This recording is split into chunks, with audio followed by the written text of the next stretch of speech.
Hey Chris, welcome to the MasterCard Cup. Just want to give you an opportunity here to view your swing at regular speed. We'll let that play on through. We'll put you back in your dress position and we'll take a look at a few things for you. So while we got you back here in your setup, let's take a look at your posture. Your spine's straight and on a tilt, perhaps too tilted. Legs come down into a nicely unlocked position, and then your arms hang down nice and naturally. Club works out to the ball. So if I were going to work on your golf game, we'd just get your spine to stand a little taller, keep your legs unlocked exactly as they are, then let your arms hang down naturally as they are from there, and then let the golf club work out to the ball. So just getting you into a little bit more of a refined, a little bit of a taller position. I can also see from this angle that your grip needs to change. You have a split-handed grip. You need to learn how to get your hands together. Right now you're holding it more like, it's a hockey stick, and obviously with the hands even further apart, but you're gripping it in the palms, it's not in the fingers. So we need to learn the proper positioning and how to connect the hands, because the hands have a lot of influence on the golf swing in many, many different perspectives. So, this is going to inhibit maybe, your wrist hinge, how you release the club, et cetera, et cetera, et cetera. So very important to get the hands on the golf club properly. Your alignment's not too bad. And see your feet sort of aiming, and let's clear that off screen. We don't need squares. We can see that your feet are maybe aimed a little bit out to the right. We carry that towards the fairway. Theoretically, your club face is supposed to run parallel to your feet. Parallel lines on camera would have an appearance to converge. And with that philosophy in mind, we can see you're sort of set up down the right side of the fairway. Okay? At this point, which may obviously, well, not really may, it's going to create some form of a compensation where you're going to be trying aggressively to get the ball back to the center. At this point in time, let's do a little split screen comparison between you and Jordan Spieth. Whoop, that's not Jordan. There we go. I got some color-coded lines on the screen just to use as a visual reference as it pertains to swing plane. Before we go ahead and take a look at that, let's just look at his posture and just notice he's taller, right? He's got his hands together because he uses an overlap grip or maybe interlock. But at least he doesn't have split-handed and his hands aren't too far apart from one another. The other thing I would like you to do too at address, which I didn't talk about, was I'd like you to square your right foot up. So turn your right toe in so your right foot is perpendicular to your stance line. Okay, so that right foot should be 90 degrees to where your feet are going. At this point in time, let's take a look at the left side of the screen and just sort of understand how the club's sort of supposed to move.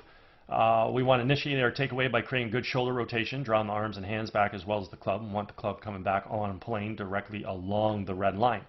We also want to incorporate some good wrist hinge into play, which means we're going to have to transition the club head currently from below and in front of our hands to getting that club head above and behind our hands through creating some good wrist hinge.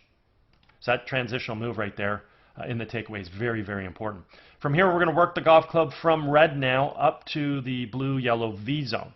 When we finally set the club at the top of the backswing, we either want to have the left arm and the club situated on the yellow line, anywhere in between the blue-yellow V zone, or physically up on blue as we see with Jordan Spieth. We also have full shoulder rotation. We do this about a very stable right leg, all the while maintaining the posture axis that we achieved at address. As you watch you initiate your takeaway here, you draw your hands back a little bit out away from your core. So your hands and arms are moving a little bit out in this direction. I would prefer to see your hands and arms actually move a little bit more inside and around you. There's also a disconnect between the arms and the club because the arms and hands are going outside. You're flipping the club head inside. So the club actually remains on a pretty decent plane, but your arms are definitely separating too far from you. And the concern here is you're going to take your arms back into too steep of a position, which is now going to affect your downswing. As we continue to move that golf club back, you're getting good hinge, club heads above and behind your hands. That's great, but the arms are really working up into a really vertical position. We can see here when we get to the top of the backswing that your left arm is well above the blue line here, okay? And that's the most steep I want to see it with Jordan Spieth. I actually prefer amateur players to be down with their left arm on yellow just because it's easier now to return the club back to red. So unfortunately with you being in this steep position, you're definitely going to be coming over the top. You're going to be coming into the ball steep. You're going to be attacking the ball from outside to inside. And guess what? This is going to be your compensation. It's going to help you try and pull the ball back to the center of the fairway because we had already discussed you're aimed out to the right. Okay, so watching Jordan Spieth on the left, what do we want to do? Well, we want to move our weight from our right foot to our left. We want to fire our knees and our hips laterally to the target, unwind our core, and fire our hands. And doing so, we want to bring the golf club from that blue-yellow V zone back down onto red. And that's exactly what we see here with Jordan Spieth. The golf club has returned back to plane. The other thing I want to point out or observe here is the relationship between the lead forearm and the golf club. I refer to this as the backwards check mark. This simply means that the club head right now is remaining above and behind his hands coming into the hitting zone. This is what's going to allow him to create a lot of power in his golf swing, let alone his ability to hit the ball straight, because the club has returned back to plane, which is a main criteria in producing straight golf shots. I also want to point out one other thing. Let's go back down to address. We'd stipulated that a very important part of the backswing was creating hinge, getting the club head currently from below and in front of our hands to getting it above and behind.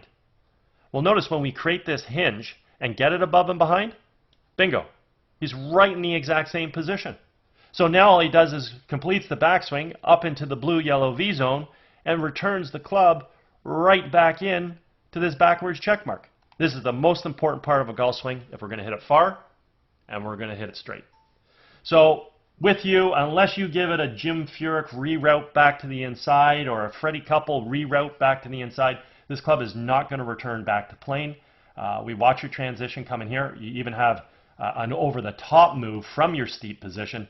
So this golf club is definitely going to be coming in really steep, and you're going to be throwing this club away and out in front. So here's your club head here coming into the ball.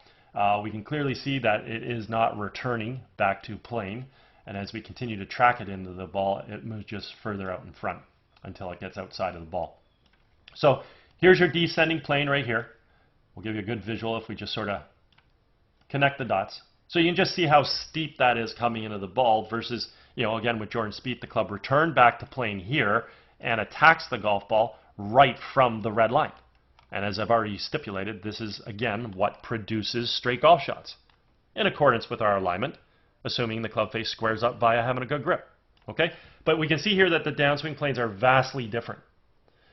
But again, in your case, this over-the-top move, attacking the ball from outside to inside, it's your compensation because you're trying to pull the ball back to the center of the fairway. So let's clear this off the screen. Let's look at the pass of the club. We can see Jordan Spieth is inside the ball. He expands out and makes contact, moves through on a nice natural subtle arc. So again, he's going to hit the ball straight in accordance to his alignment. Your club is outside the ball. It's dropping down and across to make contact. Look at it go. So if you square the face up to that path, you will pull the ball in that direction. Now again, that's a good thing because what's that going to do? It's going to help you pull the ball back to the center of the fairway instead of losing the ball out to the right side where you were aimed. The only difficulty here is it requires a ton of timing. So if you happen to over-release the club to the red path, what's going to happen is you're going to hit some form of a pull draw or pull hook. If you under-release the club to the path, you'll hit some form of a pull slice and you'll lose the ball right. If you time it perfectly, you'll hit up what I refer to as either a pull straight shot or a subtle pull draw or subtle pull fade that resembles orange or yellow, but just not to the severity of that.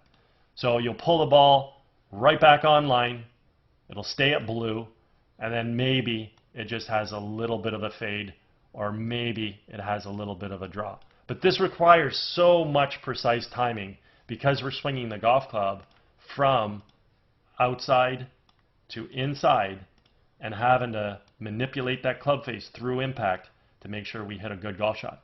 In this particular case, look at your club face. It's squared up at impact. Look at where that ball's going. It's going way left because you're squaring the face to where you're swinging. So it's going to be following orange. Okay? When you hit a good shot, face stays open, follows red. Leave it too open, follows yellow. Your movement through to your finishing position looks superb as well. You got a really nice finish. When you do finish, you want to try and finish without your left foot spinning, and you also want to finish with your weight into your left heel. Right now your foot's spinning. You're getting your weight onto the toes of your left foot, and that causes you to fall towards the ball. See that right there? So try and not let your left foot spin when you swing through. Keep it planted on the way through. Get up on the toe of the right foot like you're doing, but get the weight into your left heel and you won't fall over. Okay? Because you are getting yourself through to a good finish. It's just unfortunate you're losing your balance. Okay? Overall, real good athleticism from you. Your hands work great. They come back, they fire through. Your core works well. You coil, you uncoil. You got good footwork allowing you to get through to a good finish. But the reality is, I mean, pretty simple here. When you draw a golf club back, simply let your hands, arms, and golf club move inside and around you. Automatically shallow out the top of your backswing. This will immediately improve your downswing and you'll be more consistent and hit straighter golf shots right away. Now, whether you fix that by shallowing out, bringing it inside and around and shallowing out your arm plane during your backswing, whether that improves your downswing 5% or 95% would yet to be determined, but I know for sure it's going to improve. At that point in time, you can go ahead and fix the rest of it and try and get this club on plane to hit straighter golf shots. Match that up with a little bit better aim so we're not aiming down the right edge of the fairway, where we're aiming right down the middle. Get that club on plane, make sure we have a good grip now, and you can be more consistent. Because again, those are the three things that you need to be consistent.